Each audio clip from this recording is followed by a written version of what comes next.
আমার কাঁদালে ভালোবাসি বলে বন্ধু আমার কাঁদালে বন্ধু আমার কাঁদালে বন্ধু আমার কাঁদালে। না না, তোমার এই অন্যায় আবদার আমি কিছুতেই মানতে পারবো না। আজ ঠাকুর তোর উপরে মুখ তুলে চেয়েছে, তাই আমাকে দেউলে হতে হবে। আমার শত্রু এমনটাই সহ্য করতে পারছে না।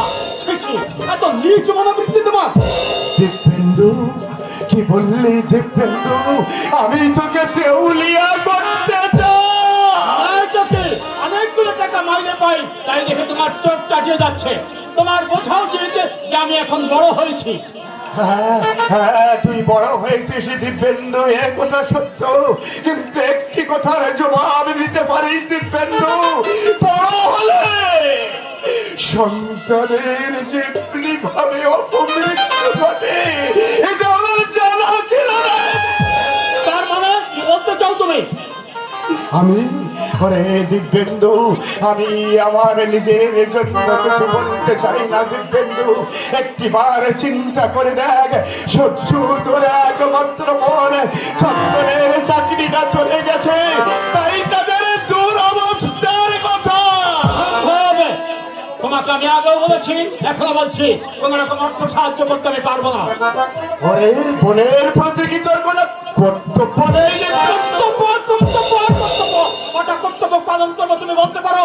বাড়িতে তোমরা তিনটে মানুষ বসে বসে খাচ্ছ, তারপরে আর কোনোর উপরে আর আমি কাঁদতে পারবো না। দিব্যেন্দু, এত বড় কথা তুই বলতে পারলি দিব্যেন্দু? ওরে দিব্যেন্দু, আমি ইচ্ছা করলে সহ্যকে ধনির ঘরে বিয়ে দিতে পারতাম, কিন্তু শুধু জানিস দিব্যেন্দু, সহ্যকে যদি আমি ধনির ঘরে বিয়ে দিতে যেতাম, বিষয় সম্পত্তি টাকা পয়সা পিছনে আমি ঋণী হয়ে যেতাম, তোদেরকে আমি মানুষ করতে পারতাম না। কি কথা শুনে শুনে কানটা আমার পচে গেল। আচ্ছা, আমাকে পড়ালেখা করাতে তোমার কত টাকা খরচ হয়েছে? কত টাকা পেলে তুমি বলতে পারো?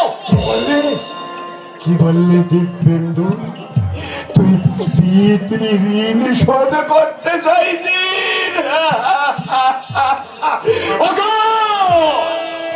বিংশ শতাব্দী বাবারা মায়েরা তোমরা কি শুনছ? সন্তান আজ ঋণ শোধ করতে চাইছে।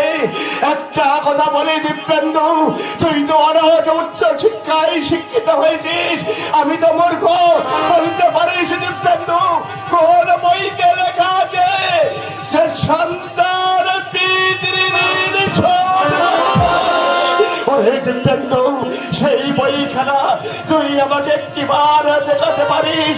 আমি এই সব বর্তমান সময়ে বাবাদের বাজার দেখে দেখে বলবো, বাবারা বাবারা এই দেখো, এই বইতে লেখা আছে সন্তান ঋণ শোধ করতে পারে। অমনি চোখে জল এসে গেল। কথায় কথায় চোখে জল ফেলা স্বভাবটা তোমার এখনো কেন লাগে?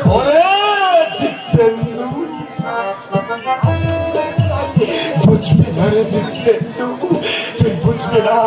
একটা কথা আমার শুনে রাখ দিব্যেন্দু, এই পিতার বুকে সন্তানের আঘাত যে কতখানি পাবে তা তুই বুঝবি না। বুঝবি কবে জানিস দিব্যেন্দু? যেদিন তুই পিতা হবি, যেদিন তোর সন্তান হবে, সেই সন্তানের কাছ থেকে যদি কোনো আঘাত পারছি না, পারছি না। আরে খোকা, বৌমা কি আমাদের একটু আপন ভাবতে পারে না? বৌমা দিন রাত আমাদের লাঞ্ছনা বন্ধুরা দেয়, আমাদের কি খোটাও দেয়। তুই তো সবসময় বাড়িতে থাকিস না, তাই তোর চোখে পড়ে না। মানুষ এভাবে আর কত সহ্য করবো বল?